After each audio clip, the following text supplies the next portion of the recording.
Platform पे आप सब लोगों का फिर से वेलकम है। मेरी तरफ से सबको अस्सलाम वालेकुम। डियर व्यूवर्स, 10th क्लास का जो आज हम टॉपिक पढ़ेंगे वो जनरल प्रॉपर्टीज़ हैं बेसिस की। कल हमने लास्ट लेक्चर में एसिड्स की पढ़ी थी, आज हम बेसिस की पढ़ेंगे। बेसिस की physical properties, chemical properties, uses of basis. Physical properties की बात करें, यानी कि तबई खसूसियात, ये एसिड्स की इस चैप्टर के स्टार्ट में मैं डिस्कस कर चुकी हूँ, तो उसको आप जाके लेक्चर को रिव्यू कर लें, उसको देख लें, तो आपको फ़िज़िकल प्रॉपर्टीज़ जो बेसिस की हैं वो याद हो जाएंगी। दूसरी जो यहाँ पर पढ़ेंगे इस लेक्चर में, केमिकल प्रॉपर्टीज़ मतलब केमिकल रिएक्शंस। किसी भी चीज़ के केमिकल रिएक्शन जो होते हैं वो उनकी केमिकल प्रॉपर्टीज़ होती हैं, तो यहाँ पर हम बेसिस के पढ़ेंगे। तीसरी चीज़ हम इस लेक्चर में बेसिस के यूजेस पढ़ेंगे, बेसिस के यूज़ पढ़ेंगे, इस्तेमालात पढ़ेंगे कि ये कहाँ कहाँ पे यूज़ होती हैं। डियर व्यूवर्स, ये लेक्चर बहुत इम्पोर्टेंट है। क्यों? क्योंकि ये बहुत ज़्यादा जो स्टूडेंट्स होते हैं उनको ये बहुत मुश्किल लगता है, लेकिन इतना ज़्यादा ये मुश्किल है नहीं।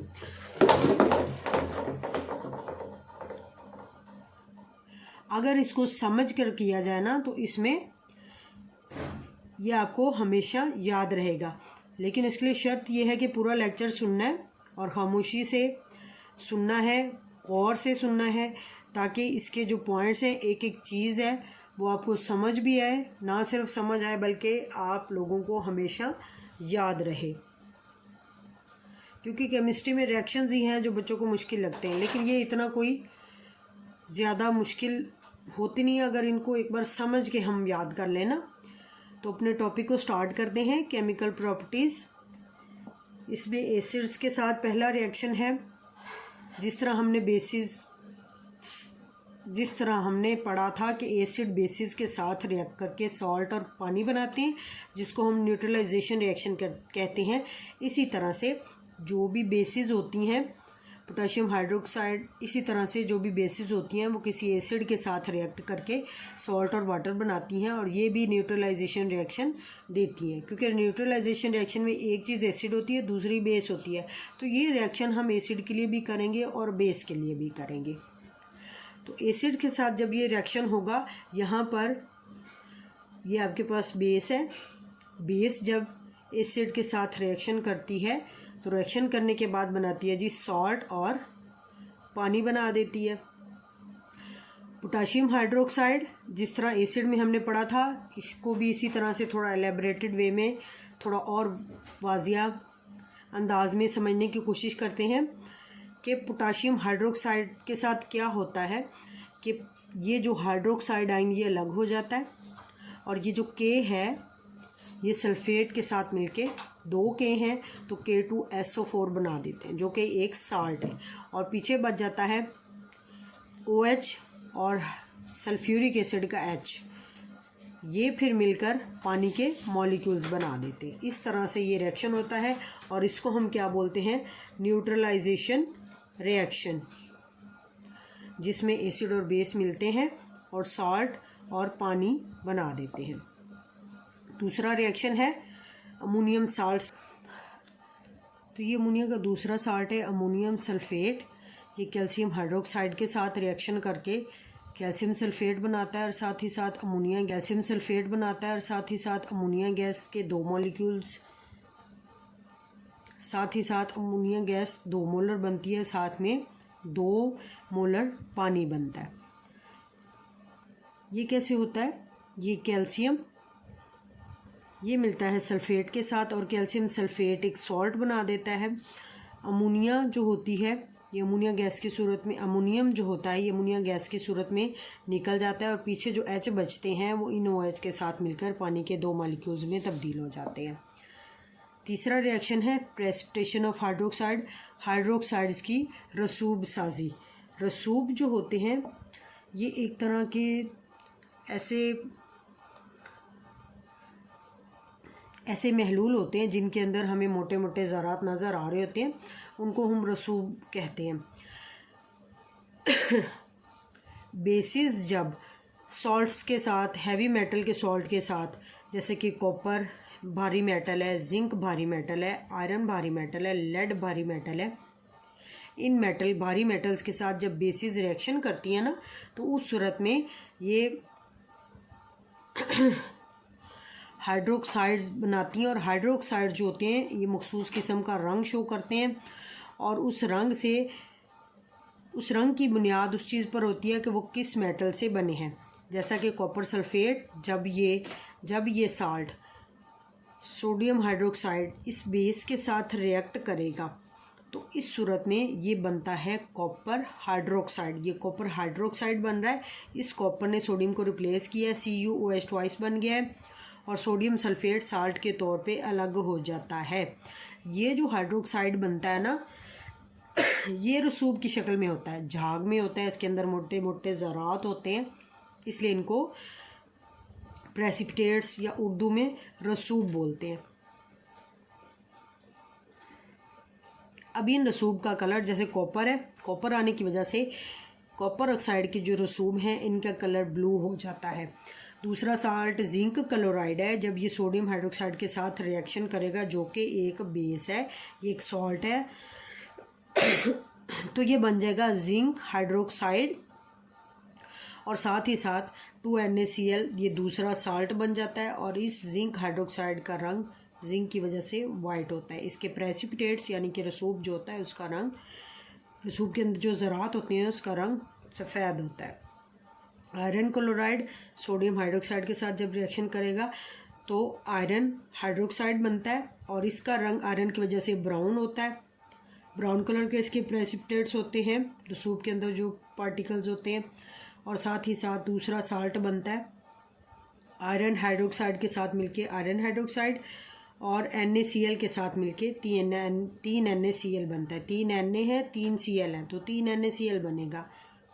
लेड नाइट्रेट जब ये सोडियम हाइड्रोक्साइड के साथ रिएक्शन करेगा तो ये बनाएगा लेड ऑक्साइड, जो कि वाइट कलर होता है। इसके जो प्रेसिपिटेट होते हैं उनका रंग सफ़ेद होता है। और साथ ही साथ सोडियम नाइट्रेट, इस नाइट्रेट और सोडियम का रिएक्शन होता है और ये बन जाती है सोडियम नाइट्रेट, जो कि एक सॉल्ट है।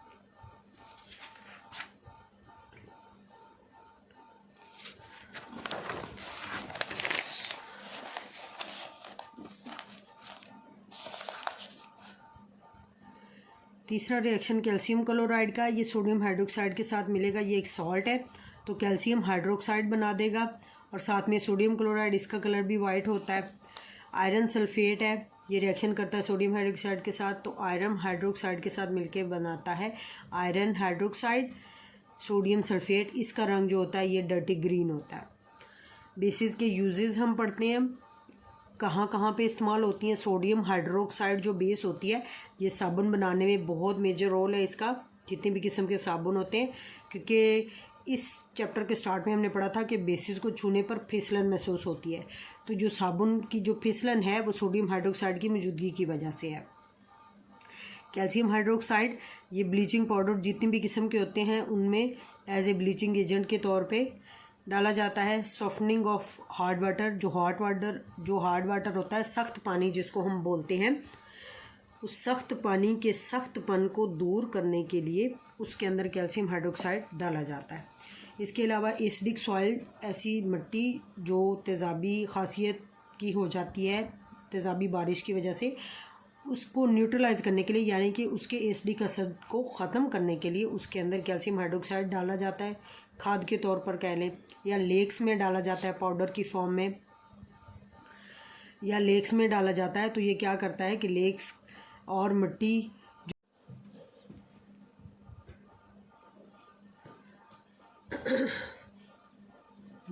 और झीलों की तेज़ाबियत को दूर करने के लिए कैल्शियम हाइड्रोक्साइड उनके अंदर शामिल किया जाता है। पोटाशियम हाइड्रोक्साइड KOH, ये अल्कलाइन बैटरीज़ के अंदर डाला जाता है, उनकी लाइफ को बढ़ा देता है। मैग्नीशियम हाइड्रोक्साइड, ये स्टोमक जो मैदा होता है ना, मैदे के अंदर जो तेज़ाबियत हो जाती है वो हाइड्रोक्लोरिक एसिड की वजह से होती है। जब वो ज़्यादा होता है तो फिर उससे एसिडिटी, जलन होती है मैदे के अंदर। तो मैदे की जो तेज़ाबियत होती है ना, उस तेज़ाबियत को ख़त्म करने के लिए जो दवाई पीने के लिए दी जाती है उसके अंदर मैग्नीशियम हाइड्रोक्साइड होता है, क्योंकि उसके असर को ख़त्म कर देता है, एसिडिटी के असर को, तो फिर हमें सुकून का एहसास होता है। इसके अलावा बीज का स्टिंग, उसके अंदर एसिड होता है, उसको न्यूट्रलाइज करने के लिए भी मैग्नीशियम हाइड्रोक्साइड जो है उसके ट्रीटमेंट के तौर पे, उसके इलाज के तौर पे इस्तेमाल होता है। एल्युमिनियम हाइड्रोक्साइड, ये फायर एक्सटिंग्विशर्स जो आग बुझाने वाले आलात होते हैं ना, उनके अंदर ये फोमिंग एजेंट का काम करता है। आले तो बहुत सारे होते हैं, कुछ गैस की सूरत में होते हैं, कुछ लिक्विड फॉर्म में होते हैं, लेकिन ऐसे आले जिनके अंदर से फोम निकल रहा होता है, जो जल्दी आग बुझाते हैं, उन आलों में जो फोमिंग एजेंट होता है ना, वो एल्युमिनियम हाइड्रोक्साइड होता है। अमोनियम हाइड्रोक्साइड ये बेस जो होती है, इसका क्या काम है, ये ग्रीस के दागों को कपड़ों पर से उतारने के लिए इस्तेमाल की जाती है। बहुत अच्छे डिटर्जेंट्स में इसका इस्तेमाल होता है कि ये ग्रीस के दागों को भी साफ़ कर सकती है। ये थे बेसिस के यूजेस। आज हमने इनके रिएक्शंस पढ़े, बेसिस के इस्तेमालात पढ़े। अगर आप लोगों को इनके रिएक्शन समझने में अभी भी कुछ दिक्कत, कुछ मसला आ रहा है, तो आप कमेंट बॉक्स में पूछ सकते हैं, मैं श्योरली उसका जवाब दूंगी। कुछ लोग अगर इसकी बारे में, इन रिएक्शंस के बारे में, जैसे ये 2 लिखा हुआ है, 1 लिखा हुआ है, तो ये किस तरह से नंबर ऑफ मोल्स को बैलेंस किया जाता है, एक केमिकल इक्वेशन को बैलेंस कैसे किया जाता है, अगर इस हद तक कुछ लोग समझना चाहते हैं तो कमेंट बॉक्स में लाजमी बताएं। तो इसका भी इसके लिए भी एक लेक्चर में लेकर आऊँगी, ताकि ये रिएक्शन भी आपको और मज़ीद क्लियर हो सके और याद हो सके। अपना ख्याल रखें, अपने प्यारों का ख्याल रखें।